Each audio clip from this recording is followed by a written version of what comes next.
আসানসোল হীরাপুর থানার অন্তর্গত বড়তলা এলাকায় ব্রিজের কাজ সম্পূর্ণ না হওয়ায় ক্ষোভে ফেটে পড়লেন স্থানীয় বাসিন্দারা।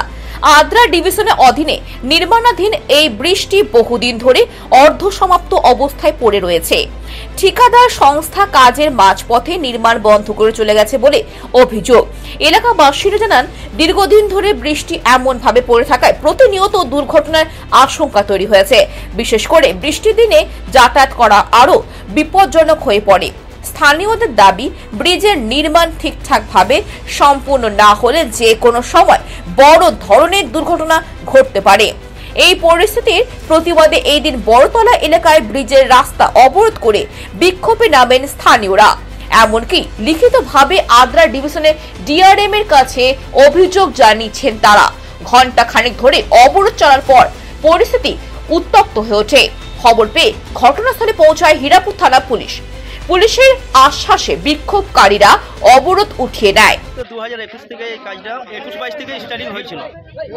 রেলের যে টাকা টেন্ডার হয়েছিল বা যে টাকা টেন্ডার হয়েছে, যা রেশিওতে কাজ ছিল, ওনারা আজ পর্যন্ত দেখায়নি। ওনারা নিজের ইচ্ছায় যেভাবে পারে সেইভাবে কাজ করে নিয়ে যাচ্ছে। আজ ঢালাই হচ্ছে, কালকে ওর মাল উঠে যাচ্ছে। আজ 1 মাস হয়নি, বিগত এই ব্রিজটার কি অবস্থা দেখুন। আমাদের এইখানে একটা ওভারব্রিজ শুরু হয়েছিল, এটা আপনার বিগত 21 এবং 22-এ শুরু হয়েছিল, মানে 21-এর শেষে 22 থেকে স্টার্ট হয়েছিল। তো ব্রিজের যেভাবে সিস্টেমে কাজ হওয়া দরকার সেভাবে কাজটা হয়নি, কারণ যে মাল মেটেরিয়ালস দেওয়া দরকার সেই মাল মেটেরিয়ালস পড়েনি এবং কাজটা যে মানে সিস্টেমে হওয়া দরকার সেটা হয়নি। सुविधा ही कुछ नहीं है यहाँ पर। एक ब्रिज कंप्लीट नहीं हुआ, दूसरा रास्ता ब्लॉक हो गया। पहला बात, सबसे दुख का बात यही है।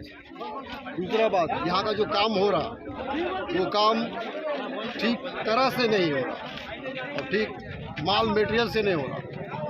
আসানসোল থেকে রাহুল পাশওয়ানের রিপোর্ট, খবর বাংলা।